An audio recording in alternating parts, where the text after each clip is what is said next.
ሰላም ቤተሰቦች እንደምናላችሁ ፎረስት ሚዲያ የተለያዩ አዝናኝ ጉዳዮችን አሰባስበን ወደ እናንተ ልናቀርብ ወደን ወደ ስቱዲዮ ገብተናል። የበቀለ ደስታ ወይም ደግሞ አንቀጸ ደስታ ሁለተኛ ዓመት ሊዘከር ስለመሆኑ ያገኘነው መረጃ ይጠቁማል። ፍካት የስነ ጽሁፍ ማህበርን በመስራችነትና በአመራርነት የመራው የበቀለ ሙለታ ወይም አንቀጸ ደስታ ዜና እረፍት ሁለተኛ ዓመት ማስታወሻ ህዳር 6 2018 ዓ.ም በዋሊያ መጽሐፍት አዳራሽ ይደረጋል። ከ1980ዎቹ አጋማሽ አንስቶ ወጣቶች ተሰባስበው የስነ ጽሁፍ ስራ እንዲያቀርቡና በሙያውም እንዲያድጉ ትልቅ የመሰረት ድንጋይ ያስቀመጠው በቀለ ሙለታ ከሁለት ዓመት በፊት ህይወቱ ማለፉ ይታወቃል። የስነ ጽሁፍ ሰው በቀለ ሙለታ በተለያዩ የሚዲያ ተቋማት ለበርካታ ዓመታት ለኃላፊነት ያገለገለ ነበር። ይህ የማስታወሻ ዝግጅት እውን እንዲሆን ከፍተኛውን ድርሻ ያበረከተችው ከፍካት መስራቾች አንዷ የሆነችውና በሀገረ አሜሪካ የምትኖረው ስንዱ ኃይሌ ስትሆን ለተግባራዊነቱም አዲስ አበባ ከሚገኙ የበቀለ ወዳጆች ጋር በትብብር ሰርታለች። በዚህ የማስታወሻ መርሃ ግብር ላይ ግጥሞች፣ ልዩ የስነ ጽሁፍ ስራዎች የሚቀርቡ ሲሆን ከበቀለ ጋር የሰሩ ወዳጆችና ባልደረቦች ቤተሰቦቹ ምስክርነትም ይሰጣሉ ተብሎ ይጠበቃል።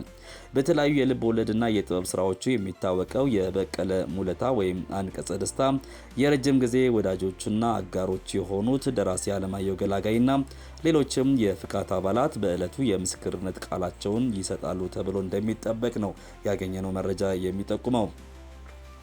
በ1963 ዓ.ም በአዲስ አበባ ከተማ አዲስ ከተማ ክፍለ ከተማ የተወለደው በቀለ ሙለታ የአንደኛ ደረጃ ትምህርቱን በወሰን ሰንገድ አንደኛ ደረጃ ትምህርት ቤት፣ ሁለተኛ ደረጃ ደግሞ በአዲስ ከተማ አጠቃላይ ሁለተኛ ደረጃ ትምህርት ቤት መከታተል ችሏል። የመጀመሪያ ዲግሪውን በጋዜጠኝነትና ኮሚኒኬሽን ከአዲስ አበባ ዩኒቨርሲቲ እንዲሁም ሁለተኛ ዲግሪውን ከሊድ ስታር ዩኒቨርሲቲ ኮሌጅ በቢዝነስ አድሚኒስትሬሽን ወስዷል። ከየካቲት 2000 ዓ.ም እስከ መጋቢት 2001 ዓ.ም ድረስ በዋልታ ሚዲያ ኮሚኒኬሽን የአማርኛ ዜና አርቲክልና መጽሔት ዋና አዘጋጅነት፣ ከሚያዝያ 2001 እስከ ሰኔ 2002 ዓ.ም ድረስ የፕሮሞሽን ዋና ክፍል ኃላፊ፣ ከሐምሌ 2002 እስከ ሐምሌ 2004 ዓ.ም የህዝብ ግንኙነት ስራዎች ዋና ክፍል ኃላፊ፣ ከየካቲት 2004 እስከ ሚያዝያ 2006 ዓ.ም ድረስ የጥናትና ህዝብ ግንኙነት ማስተባበሪያ መምሪያ ስራ አስኪያጅ በመሆንም አገልግሎት ሰጥቷል። ከየካቲት 1 2006 ዓ.ም ጀምሮ የኢትዮጵያ ዜና አገልግሎት የዜናና ፕሮግራም ፕሮዳክሽን ዳይሬክተር፣ ከታህሳስ 17 ቀን 2007 ዓ.ም እስከ 2011 ዓ.ም ድረስ የኢትዮጵያ ዜና አገልግሎት ዋና ዳይሬክተር ሆኖ ነበር። ከነሐሴ 10 2011 ዓ.ም እስከ ነሐሴ 18 2012 ዓ.ም ድረስ የፋና ብሮድካስቲንግ ኮርፖሬት ዋና ስራ አስፈጻሚ ሆኖም ተቋሙን ለመምራት ችሏል። ከዚያም እንግዲህ ከታህሳስ 07 ቀን 2013 እስከ የካቲት 17 ቀን 2015 ዓ.ም ድረስ የአዲስ ሚዲያ ኔትወርክ ዋና ስራ አስኪያጅ በመሆን አገልግሏል። የስነ ጽሁፍ ሰው በቀለ ሙለታ አንቀጸ ደስታ ማለት ነው የብዕር ስሙ ነው። አንቀጸ ደስታ በነገራችን ላይ የብዕር ስሙ የሚታወቅ ሲሆን ባለትዳርና የአንድ ወንድና 3 ሴት ልጆች አባት እንደነበረ የሚታወቅ ነው። የከሃዲዎች ወግ የተሰኘ አጫጭር ልቦለድ መድብልም ያሳተመ ሲሆን ለስነ ጽሁፍም ልዩ ፍቅር የነበረውና ዘወትር ግጥሞችና አጫጭር ልቦለዶችን መጽሐፍ ይወድ እንደነበር ያገኘነው መረጃ ያስረዳል። በተስፋ የኪነ ጥበብ ኢንተርፕራይዝ ሁለገብ አርቲስቱን አርቲስት፣ ገጣሚ፣ ደራሲ፣ አዘጋጅ፣ ዘርፈ ብዙ ባለሙያን ጌትነትን የውን ያከበረ የቅርብ ቤተሰቦችና ወዳጆች በጋራ የተዘጋጀውን 68ኛ ዓመት የልደት በዓልና የ43 ዓመት የሙያ አገልግሎት ምክንያት በማድረግ የፊታችን ሰኞ ህዳር 1 ቀን 2018 ዓ.ም ከቀኑ 11 ሰዓት ላይ አርቲስቱን የማመስገን ልዩ መርሃ ግብር በኢትዮጵያ ብሔራዊ ቲያትር ተዘጋጅቷል። እንግዲህ ይህንን በተመለከተ በዕለቱ የሚከናወኑ ጉዳዮች ምንድናቸው የሚለውን እንቃኛለን።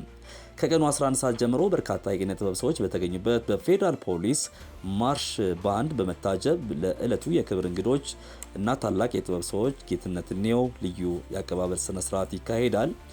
ሌላው ታዋቂ ድምፃውያን የሚሳተፉበት ልዩ የሙዚቃ ዝግጅትም እንደሚካሄድ ነው መርሃ ግብሩ የሚያሳየው።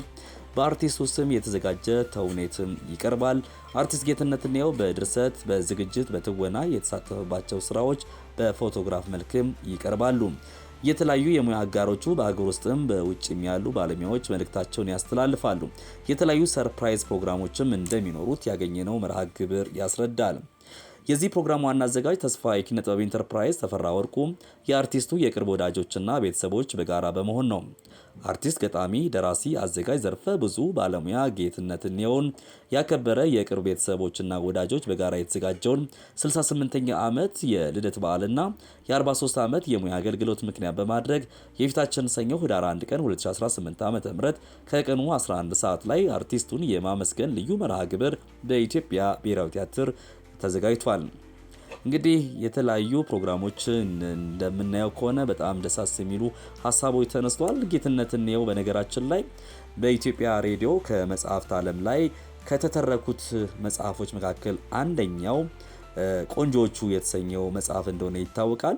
አርቲስት ጌትነት እንየው በጣም በሚያስገርም ሁኔታ ቆንጆቹን ተረኩ። ብዙዎቹ አስደሳችና ብዙዎች ልብ ውስጥ የማይረሳ ታሪክን ጽፏል። ከዛ ውጪ እውቀትን ፍለጋ የተሰኘው ራሱን የቻለ የግጥም መድብልም መጽሐፉ ይታወቃል። እኛም አርቲስት ጌትነት እንየው ይህንን ክብረ በዓል ሊከበርለት በመቻሉ ፎረስት ሚዲያ ታላቅ ደስታ ይሰማዋል። ጥሩ ዝግጅትም ሆኖ እንደሚያልፍ እኛም እምነታችን የጸና ነው። ፕሮግራሙ ከቀረበ በኋላ ምን አዲስ ነገር ተፈጥሯል የሚለውንም መልሰን በመዝናኛ ፕሮግራማችን ላይ የምናቀርብላችሁ መሆኑን በዚህ አጋጣሚ ለመግለጽ እንወዳለን።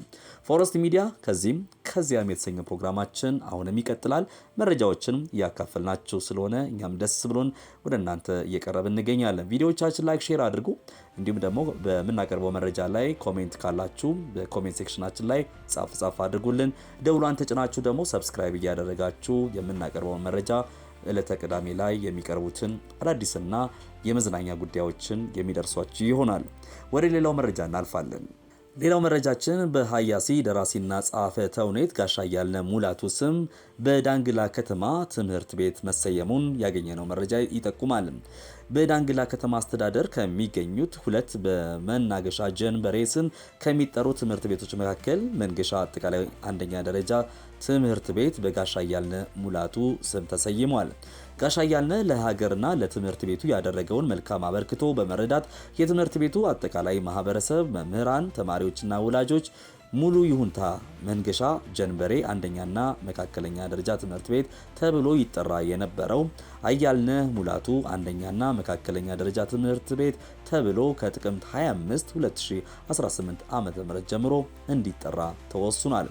በሀገራችን የቲያትር ታሪክ ውስጥ ስማቸው በደማቅ ቀለም ከጻፉ ከያንያን መካከል ስሙ ከፍ ብሎ ይጠራል። ጋሻ አያልነህ እንለዋለን እኛ ደግሞ የስራ ባልደረቦቹ። ከዩኒቨርሲቲ መምህርነት እስከ ባህል ማዕከል ዳይሬክተርነት ሀገሩን አገልግሏል።